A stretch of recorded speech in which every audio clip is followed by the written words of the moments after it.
अस्सलामु अलैकुम वरहमतुल्लाहि वबरकातुहू। लिबासे खिज़र में यहाँ सैकड़ों रहज़न फिरते हैं।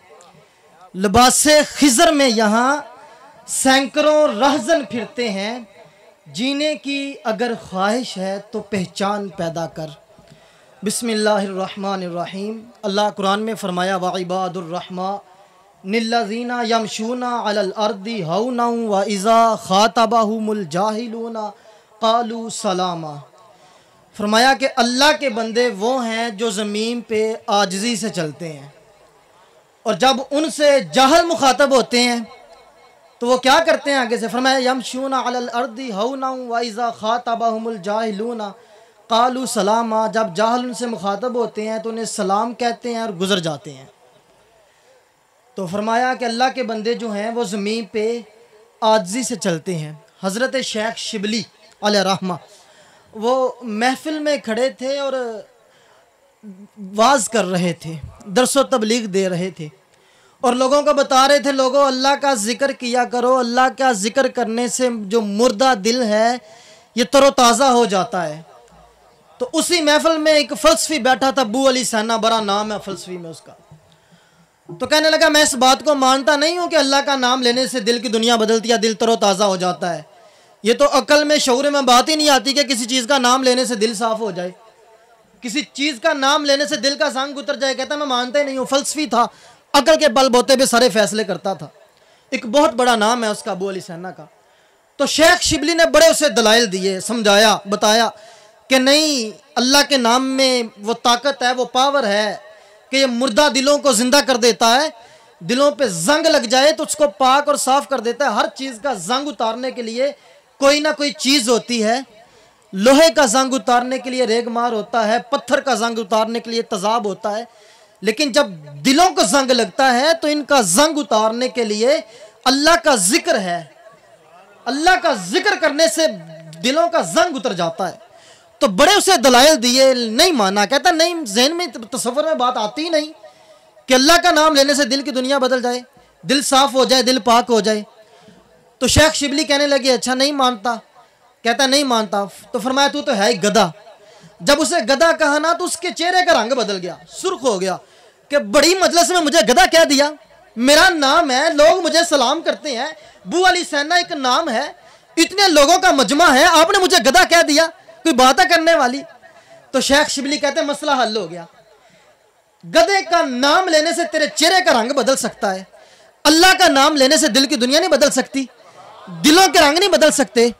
तो अल्लाह का जिक्र ऐसा है, अल्लाह का जिक्र ऐसा है, जब इसको लिया जाता है दिल की दुनिया बदल जाती है। रब कहता है आपके कुछ फरिश्ते हैं जिनको पैदा ही इसलिए किया गया है, जिनको बनाया ही इसलिए गया है, वो हर वक्त यही काम करते रहते हैं। क्या करते हैं?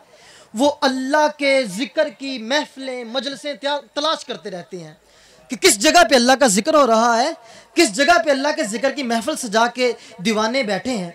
लेकिन जब उनको कोई वो मजलिस मिल जाती है जिसमें अल्लाह का जिक्र हो रहा होता है, तो हदीस में आता है वो जो फरिश्ते हैं अपने नूरी परों से उस पूरी महफिल को डांप लेते हैं। नूरी परों से पूरी महफिल को डांप लेते हैं। फरमाया जब नूरी परों से पूरी महफिल को डांप लेते हैं तो फिर दूसरे फरिश्तों को आवाज़ें देते हैं, आ जाओ, इधर है, जिसकी तुम्हें हाजत है, जिसकी तुम्हें तलाश है, वो तो यहाँ लोग बैठे हैं। तो फरमाया फिर ज़मीन से लेके आसमान तक फरिश्ते कतार बना लेते हैं। ज़मीन से आसमान तक लाइन लग जाती है फरिश्तों की, और फरिश्ते खड़े हो जाते हैं और उस महफिल वालों का जिक्र सुनते रहते हैं, सुनते रहते हैं।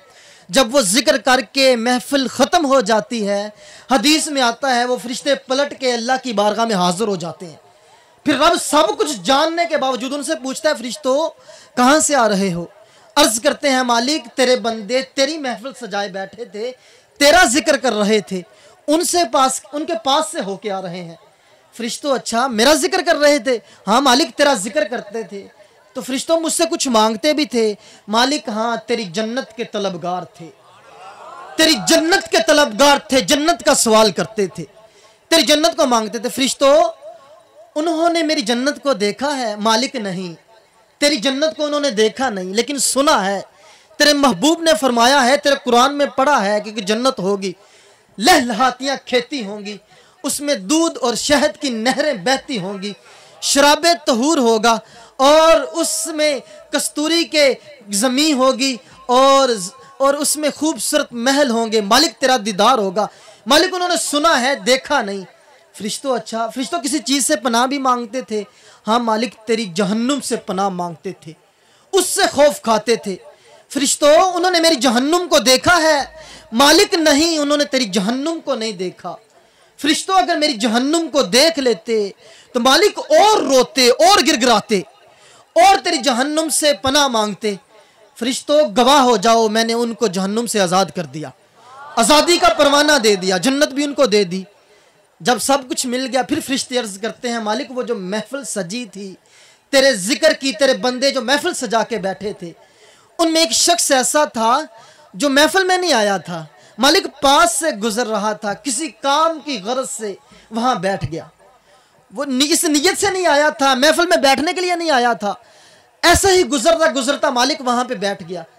तो फरिश्तों गवाह हो जाओ कि उन मेरा जिक्र करने वाले के पास भी अगर कोई बैठ गया तो मैंने उनको तो बख्शा ही बख्शा है, लेकिन जो बदबख्त भी उनके पास बैठ जाता है मालिक कहता है मैं उसको भी बख्श देता हूँ।